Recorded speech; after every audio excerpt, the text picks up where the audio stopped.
record it. It's going to be a lot of lag time, but we are going to do the best we can. All right, adding and subtracting rational expressions.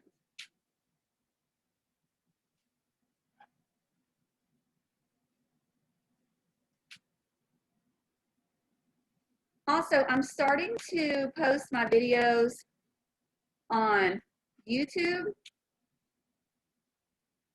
hoping that if there's, some people have issues opening them, and I don't know if it's because they're not going through ClassLink. When you go through ClassLink, you have to sign in using your school credentials, right? And I think if you go that way, I think you'll have an easier time opening them.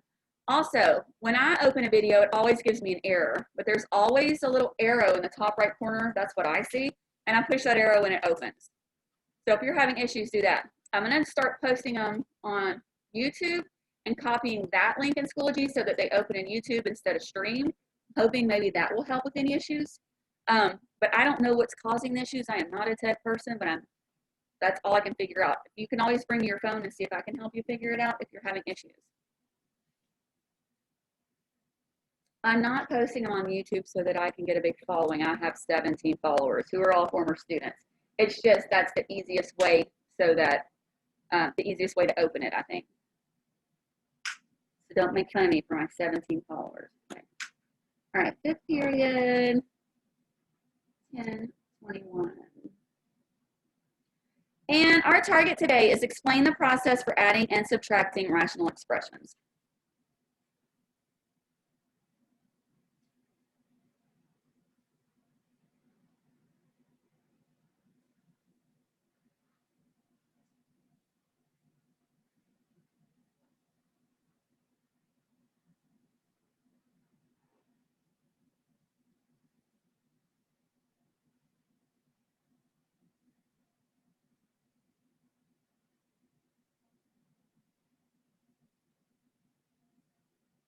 I want to jinx this, but the lag time has improved a little bit from yesterday.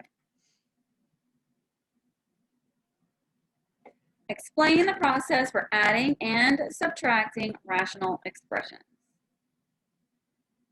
Remember, rational means a fraction. So we're not just adding and subtracting regular old fractions. We are adding and subtracting polynomials, basically. So I'm going to start with some easier problems. So my first one is 3n quantity divided by 5 plus 4n quantity divided by 5n.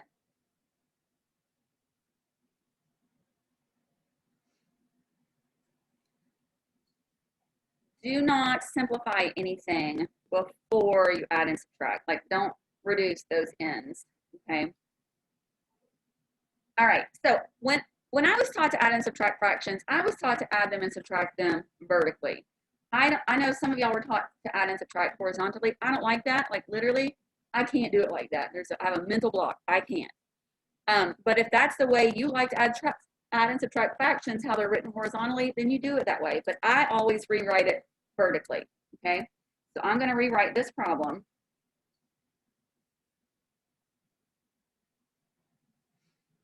So that they are written vertically instead of horizontally. Just how I prefer it. So you know when you add and subtract regular fractions that you cannot add and subtract without a common denominator, right? So my denominators are 5 and also 5n. Do they have a common denominator right now? No. Okay. So think about the factor 5. Okay, we got a 5. 5n, its factors are 5 times n, basically, if you want to think about it that way. What do you think the least common denominator would be? What would 5 and 5n divide into evenly? Would 5n divide into 5? No, 5 would divide into 5, but 5n would not divide into 5. 5n would be your least common denominator. Like 25n is a common denominator because they both would divide into 25n, but it's not your least common denominator. So you would just have reducing at the end. 100n is a common denominator, but it's not your least common denominator, okay? But you would definitely need the n involved. So My least common denominator is 5n.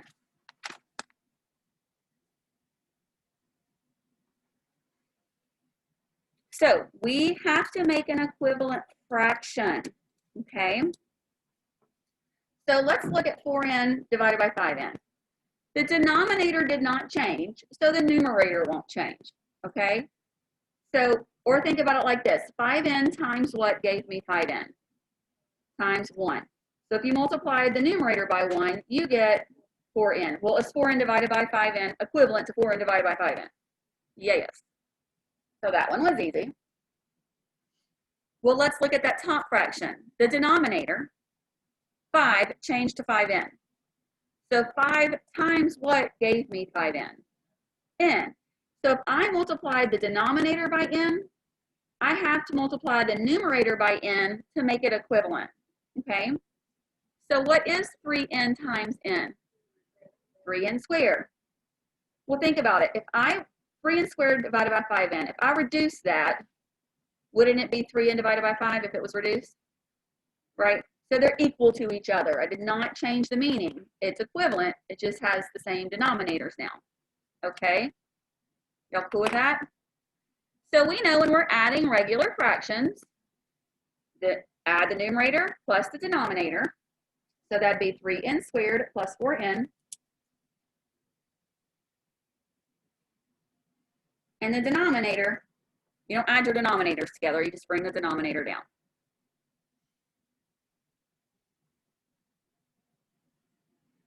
So far, we find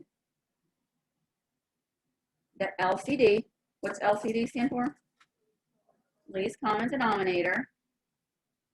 And then we write equivalent fractions.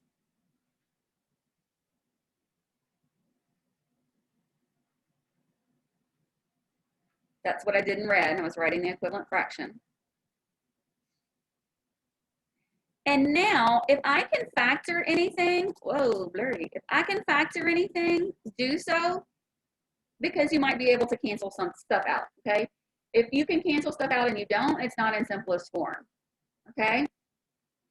So now, factor where possible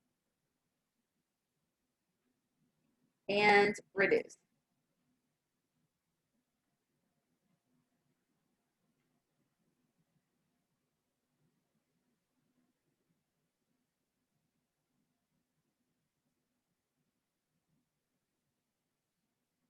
I just hope that the lack of lag time means, I know they're improving our internet on Friday. So maybe they've already started and maybe that's why there's not much lag time today, or we're just lucky, I don't know, but I hope that it's because they're improving it. Okay, look at my numerator. It is a quadratic, but there's only 2 terms. And of those 2 terms, there is a GCF, right? So what is the GCF in my numerator? N. So I don't need to do this on the side. Let me just factor that out and see what's left. So if I factor out an n, and we know that a GCF is part of the problem, right? It only goes away if it cancels with something. So if I factor out an n, what's 3n squared divided by n? 3n. What is 4n divided by n? Plus 4. So what's inside the parentheses is no longer a quadratic, so I can't do T-chart divide and slide, right? It's linear. Does it have a GCF? No, then it can't be factored any further.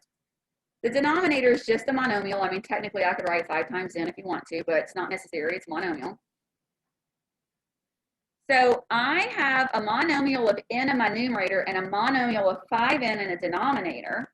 So can I reduce with n, or does it have to be all or nothing? All or nothing for a monomial? No.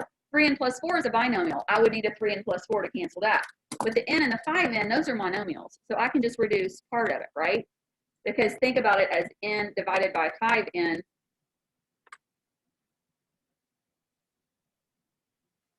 Just when I was bragging, the n's would cancel and leave you 1 over 5, right?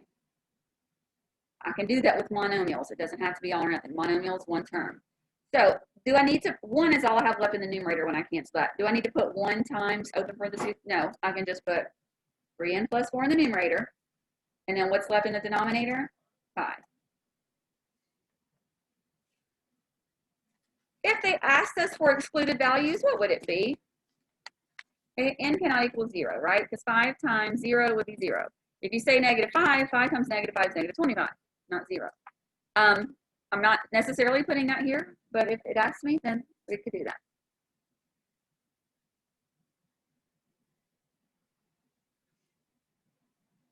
Any questions so far? Again, if you can add and subtract rational expressions when you take the PERT, you're trying to dual enroll, golden.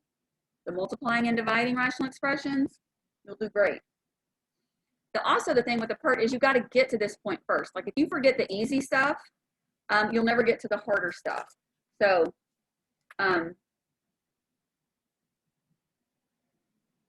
you have to make sure you can do the basics, you know, like just simplifying fractions, regular old fractions, the easy stuff. You're going to take the PERT and you're trying to do dual enrollment for next year for math. There's tons of PERT practices online. I've got tons of PERT practices, even where I've worked them out already, so you can check your answers. I can email them to you. I have a lot of PERT practice stuff, but definitely you want to review before you go take that test if you're really wanting to do dual enrollment. Which, in my opinion, get as many college credits as you can for free, so you don't have to pay for them. All right, let's do number 2. 6x plus 4y, quantity divided by 4xy, plus, and I'm going to go ahead and write this vertically, 6x divided by 4.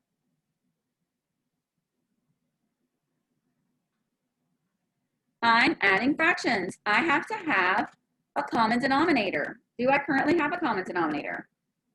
No. All right, so we're going to have to figure out what is the least common denominator and write equivalent fractions.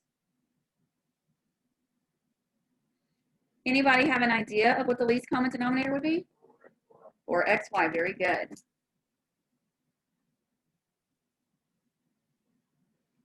So that top fraction, the denominator was already 4xy.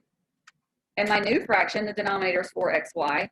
So if the denominator did not change, the numerator won't change either, right? So in my numerator, I'm just going to write 6x plus 4y. By the way, can I add 6x and 4y together to get 10xy? No, they're not like terms. Now let's look at the bottom fraction. So what you say, 4 times what will give me 4xy? xy. So to make it equivalent, if I multiply the denominator by xy, I have to multiply the numerator by xy. Very good. 6x times xy would be 6x squared y. Right? 6 times 1 is 6. X times x is x squared. Y times 1 is y. Everybody cool with that? Okay. So now I add my numerators. I have 6x plus 4y plus 6x squared y.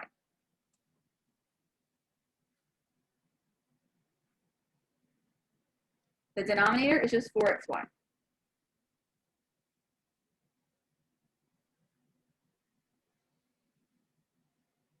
Next thing we do, factor where possible and reduce. Do I have any common factors in my numerator?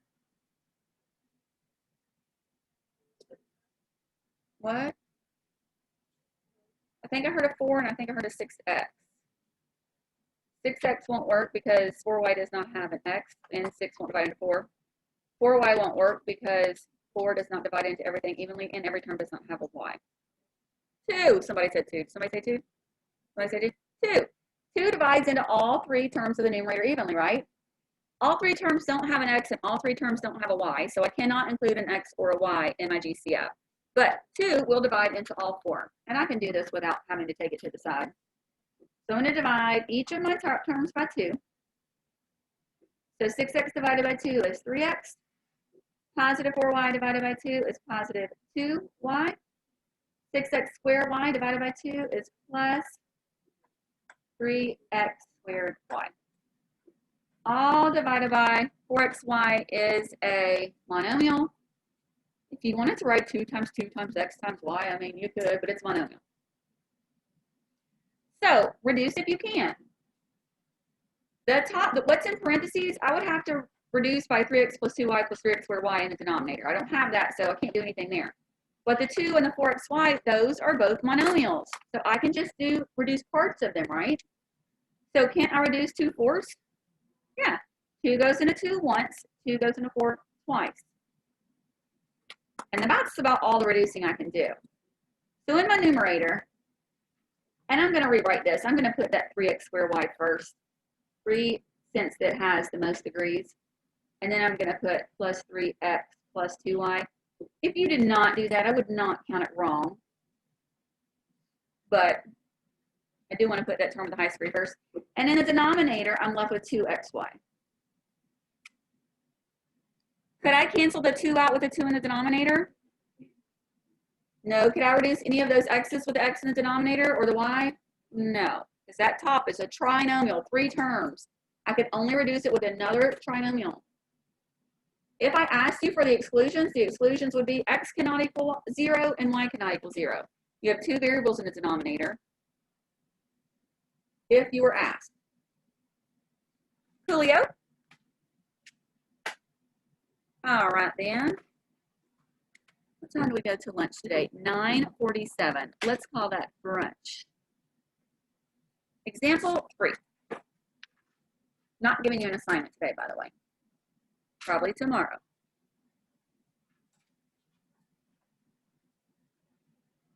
We have n plus 3, quantity divided by 3n, open parentheses, n plus 5, close parentheses. That's my first fraction. And this time I am subtracting 6n divided by 3n. Do not reduce that before you subtract.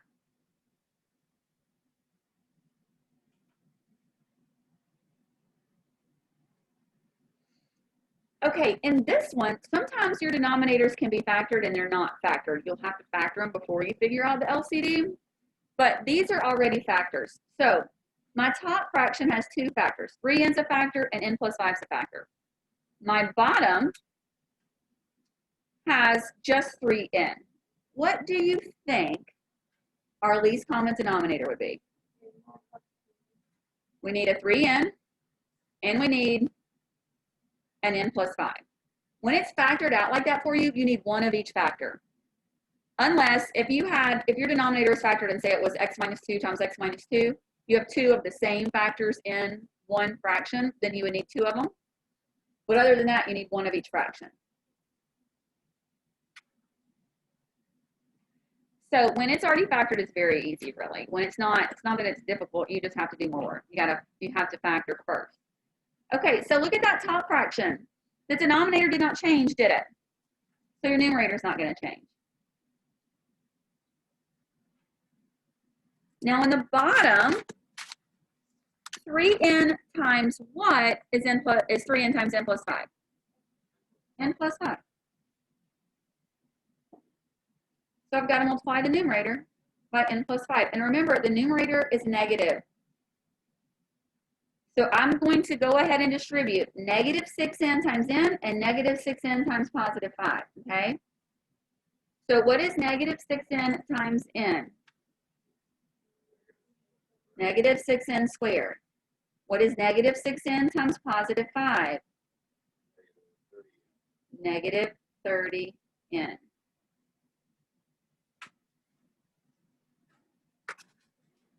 So now, don't say n plus 3 minus 6n squared minus 30n. We already took that minus into account over here, okay? We've already distributed the negative. So in my numerator of n plus 3 minus 6n squared, did y'all hear someone scream from in there? You heard it too? I think it's that crazy next door class. Just gonna go make sure everyone's okay.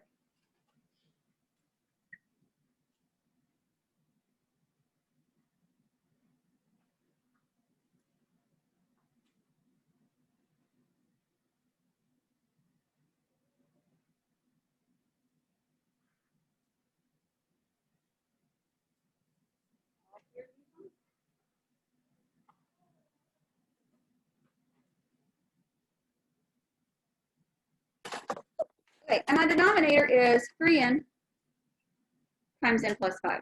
Do not distribute anything yet, okay? So let's rewrite my numerator in standard form. And I see I have some like terms, okay?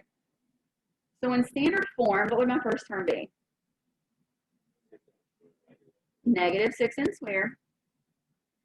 And then I have the negative 30n and a positive n make what?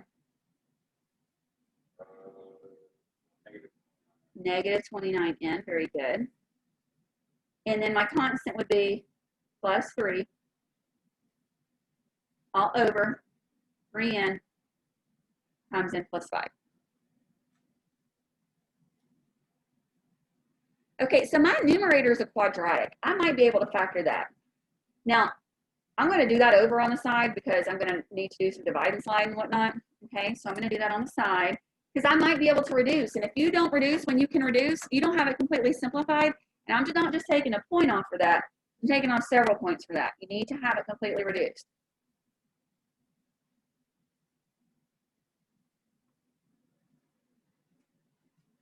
Also, remember, when your leading coefficient's negative and you're factoring, you want to factor out the negative.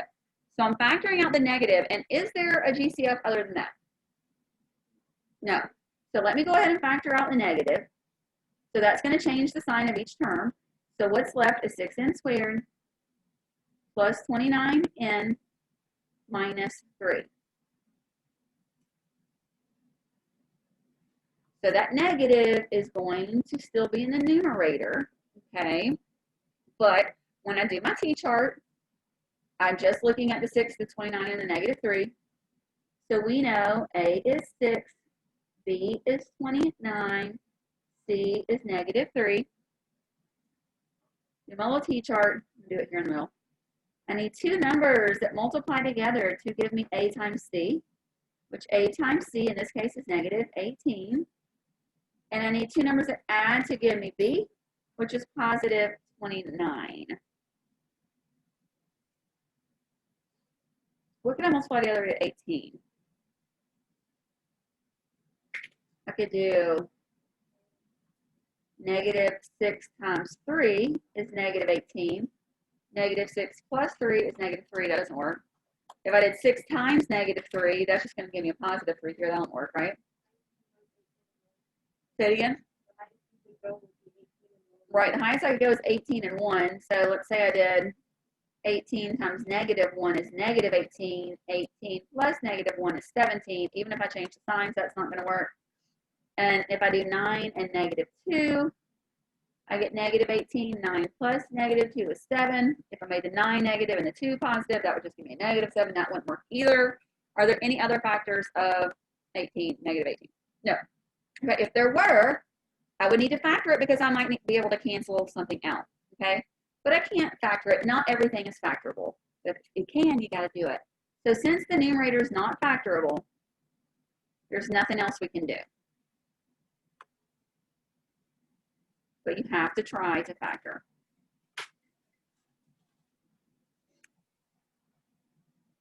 And sometimes you can factor it, and even when you factor, there's still nothing that's going to reduce. Not always going to have factors that cancel out, okay? But if there are, you got to do it.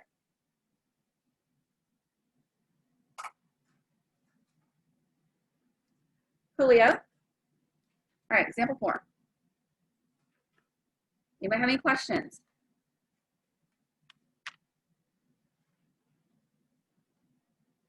All right, so I have 6 divided by x plus 2 minus 3x divided by x minus 1. So I do not have a common denominator. My top fraction has a denominator of x plus 2. That's like a factor. And the bottom one has x minus 1. That's a factor. What do you think your least common denominator is? X plus 2 and x minus 1. X plus 2 is totally different than x minus 1. They're two different binomials, right? And so you need one of each.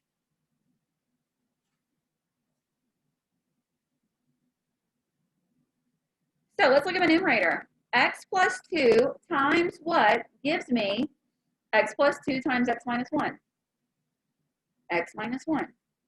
So if I multiply the denominator by x minus 1, I have to multiply the numerator by x minus 1.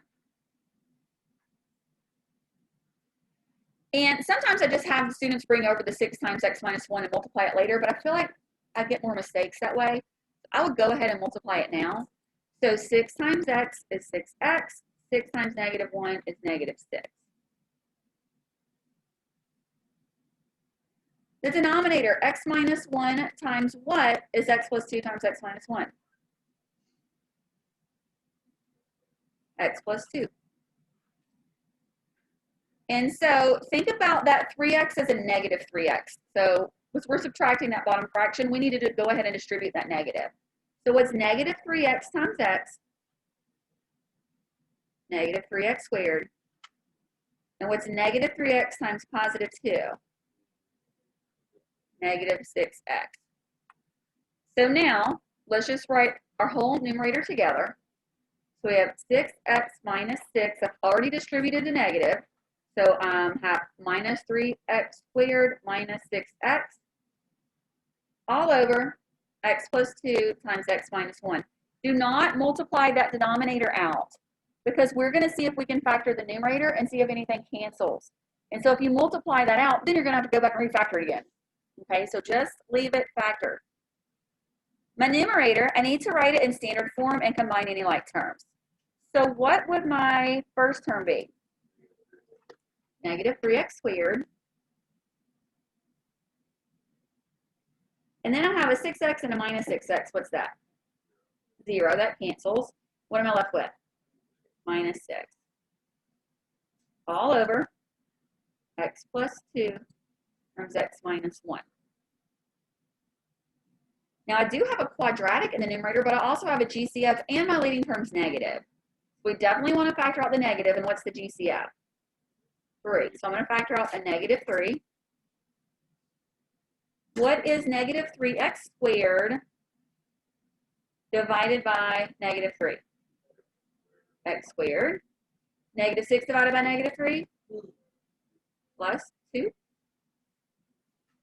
All over x plus 2 times x minus 1. Now, right now, nothing's canceled out, but I still have, this is a quadratic. That is a quadratic. So let me just see if I can factor it. I don't know if I can or I can't, but it's a quadratic, so I have to try. There's only 2 terms. It's not a difference of squares. X squared is a perfect square, but 2 isn't, and it's a plus sign. So what is A? 1. What is B? 0. There's no linear term, so B is 0. What is C? 2. So I need 2 numbers that multiply together to give me A times C, which is positive 2, and add to give me B, which is 0. So my options are 2 times 1 is 2, 2 plus 1 is 3, or negative 2 times negative 1 is 2, negative 2 plus negative 1 is negative 3. 2 doesn't have any other factors. So is that factorable? Okay. So nothing can reduce. So you might see your answer with the negative 3 factored out, or you may see it written in standard form. Either way, they're both correct. Sometimes they'll leave the numerator in standard form and the denominator in factored form. Like the, why can't I ever think of the word? Program that I use, that's not a very difficult word, but it always slips in mind. The program that I use to write your test when you have multiple choice tests, they a lot of times leave the numerator in standard form and the denominator in factored form when there's nothing that can reduce. I personally would like, if the numerator's in factored form, I'd like the denominator in factored form, or if the numerator's in standard form, I'd like the denominator in standard form. But they like to leave it standard form over factored form, whatever, they mean the same thing. Okay? Y'all cool?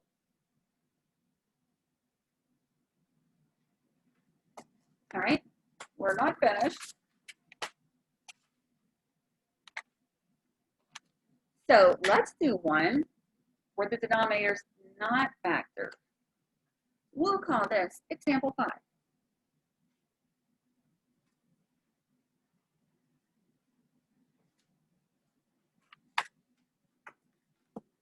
So I have x plus 3, quantity divided by x squared plus x minus 2, plus 2 divided by x squared minus 1. So I definitely know I can factor x squared minus 1. That's a difference of 2 squares, perfect square minus a perfect square. And the top one, that denominator is a quadratic. I might be able to factor that too. I want to do that first, rewrite those in factored form before getting a least common denominator. Trust me, if you don't, when you're trying to simplify, it's going to be much more complicated, okay? So let's make a little note over here. Factor the denominators. So before, the denominators were already factored. In this case, they're not. So factor the denominators before finding the LCD, which we know is the least common denominator. So I'm going to start, I'll do x squared plus x minus 2 first. Does x squared plus x minus 2 have a GCF? No, the leading coefficient is not negative, so we don't have to worry about that. Bless you. What is a equal to? 1. What is b? What is c? So I need two numbers that multiply together to give me a times c, which in this case, a times c would be negative 2. And two numbers that add together to give me b, which is positive 1. 1 times negative 2, is that what I heard? Negative 1 times positive 2. Negative 1 times positive 2 is negative 2. Remember, it's got to be true on both sides. Negative 1 plus 2 is positive 1. So that works. Perfect.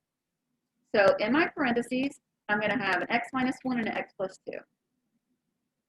Do I need to divide and slide? No, because a is 1. So when I rewrite this, I'm going to change the top fraction to have a denominator of x minus 1 times x plus 2. But before I do that, x squared minus 1, that's a difference of 2 squares. Do y'all remember how to do the shortcut when you have a perfect square minus a perfect square? All right, so we make 2 sets of parentheses. 1 gets a plus in the middle, 1 gets a minus. This is only for a difference of squares, perfect square minus a perfect square. The first term is the square root of the first term. What is the square root of x squared? X. The second term is the square root of the last term. Don't look at the negative sign, just look at the absolute value. What's the square root of 1? 1. So x squared minus 1, there's its factor. So now let me rewrite my problem, but the denominators I will write in factored form, okay? So x plus 3 divided by, that was x minus 1 times x plus 2.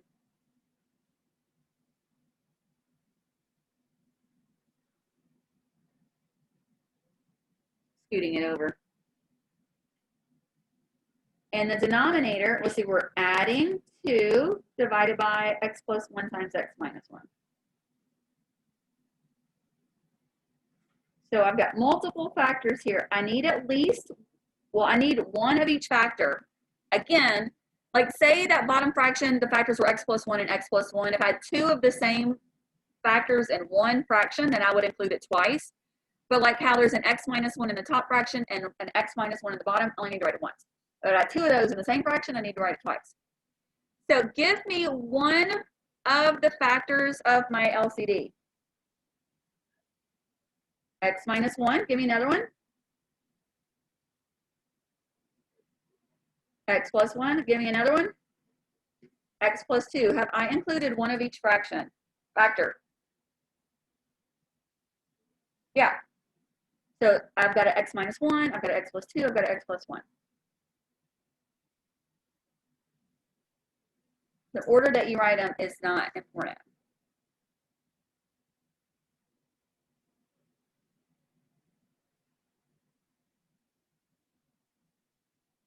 Okay, so let's look at the top fraction. X minus 1 times x plus 2 times what gives me my new denominator? X plus 1 is basically like, what am I missing, right? So if I have to multiply the denominator by x plus 1, and that's why I'm doing it in a different color. So when you're going back and looking at your notes, you know like what changed. So I'm going to go ahead and multiply these out now. I'm going to be distributing. So x times x is x squared. X times 1, 1x or just x. 3 times x is 3x. And 3 times 1 is 3. And I know I have like terms, but when I bring it down to the bottom, I can combine them when I'm doing that. Everybody cool? Cooler than the other side of the pillow. Not that cool? Okay, my bottom fraction, what factor am I missing? An x plus 2. So if I multiply the denominator by x plus 2, I've got to multiply the numerator by x plus 2. And that 2, I'm adding the 2, so I'm distributing a positive 2, okay? So 2 times x is, and 2 times positive 2 is positive 4. So when I bring down my numerator, I'm going to go ahead and combine these like terms and not like rewrite everything and do it again. So I've got x squared, x plus 3x is 4x, plus 3, so that's my numerator. And then I have plus 2x plus 4 all over x minus 1 times x plus 1 times x plus 2.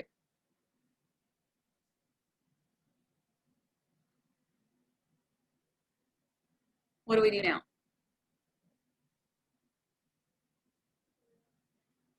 Yeah, that numerator needs to be cleaned up. It's got some like terms, it's not in standard form, so let's do that. So what would my first term be? X squared, and then I've got a 4x and a 2x, that makes 6x, and then I have two constants, combine those to get 7. All over x minus 1 times x plus 1 times x plus 2. Even if nothing can cancel in the denominator, you don't need to multiply that whole denominator out, okay? You're probably, if it's multiple choice, you're not going to see it, the denominator standard form. They would just leave it in factor form. But in my numerator, I do have a quadratic, so maybe it can be factored. If it can't, okay, you're saying it can't, Donald?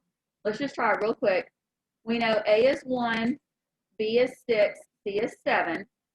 I would need two numbers that multiply together to get A times C, which is positive 7, add together to get B, which is positive 6.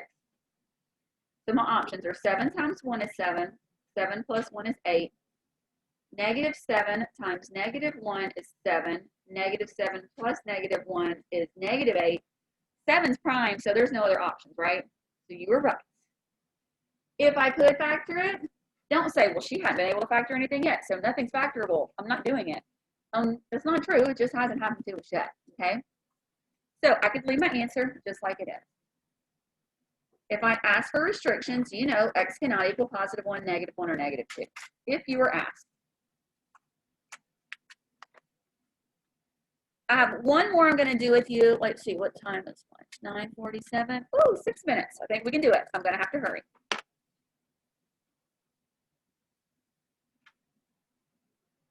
Example 6. I have x divided by x squared minus 10x plus 25 minus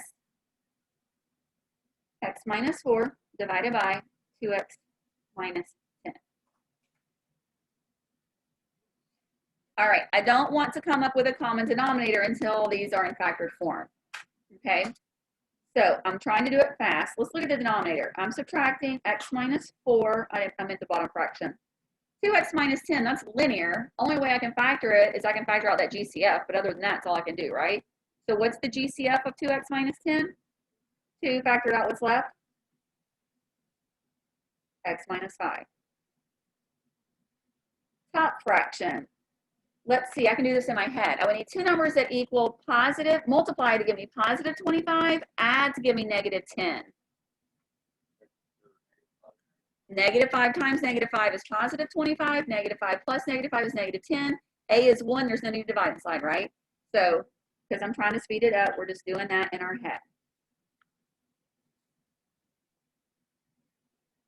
So we haven't made equivalent fractions yet. All we have done is just factor the denominator. Okay, I'm just trying to save some space.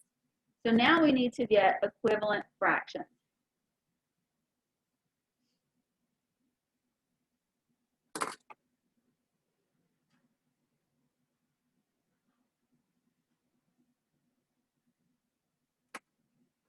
All right, so what do you think my LCD is? I need an x minus 5. I need a 2.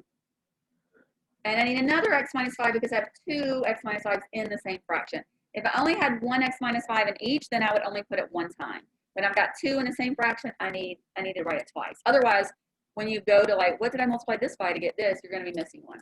So I need a 2, and I need two x minus 5s.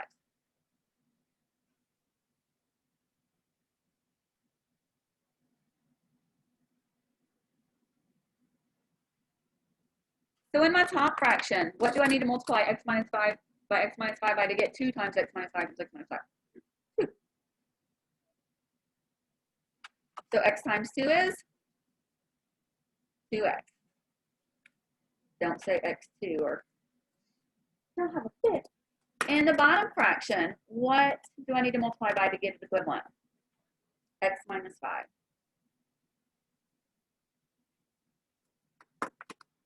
Okay, and you know what? I was subtracting the bottom fraction, okay? So this is easy to make a mistake.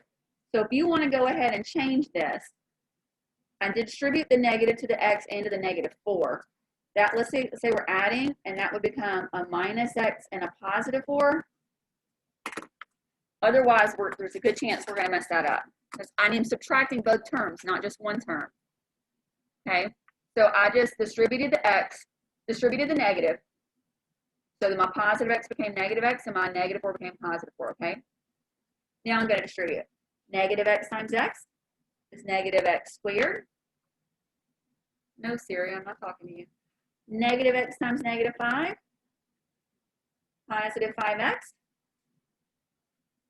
4 times x, positive 4x. 4 times negative 5 is negative 20. So let's just rewrite my numerators all together on the same line. I've already took the negative into account. So I've got a 2x minus x squared. I'm going to go ahead and write 5x and 4x make 9x minus 20. All over 2 times x minus 5 times x minus 5. I know I'm going fast. I'm trying to beat the bell, and I'm running out of time. So my numerator, when the bell rings, will y'all just let me finish it before you get up and run? I've got negative x squared plus 11x minus 20 all over 2 times x minus 5 times x minus 5. I have already worked this out, and even though I have a quadratic in my numerator, if I divide out the negative and do my t-chart, it's not factorable. And so since the bell's about to ring, we're not going to go through that. But if it was, you know you would cancel where you can, but we can't. So let's just make a note so we know it's not factorable. Only thing you could do is factor out that negative. You may see that written as a negative and in parentheses, x squared minus 11x plus 20. That's really all you could do. Okay? So everybody at home, as soon as you get this copied down, you can sign off. There's no homework. I'll see you tomorrow during regular time. And in case you didn't know, Friday is a teacher work day. So no Zoom on Friday. If anybody has not taken a test for me, you need to log on to Zoom at 11:30 and be prepared to take the test. Julio? And then tomorrow we'll have an assignment over this.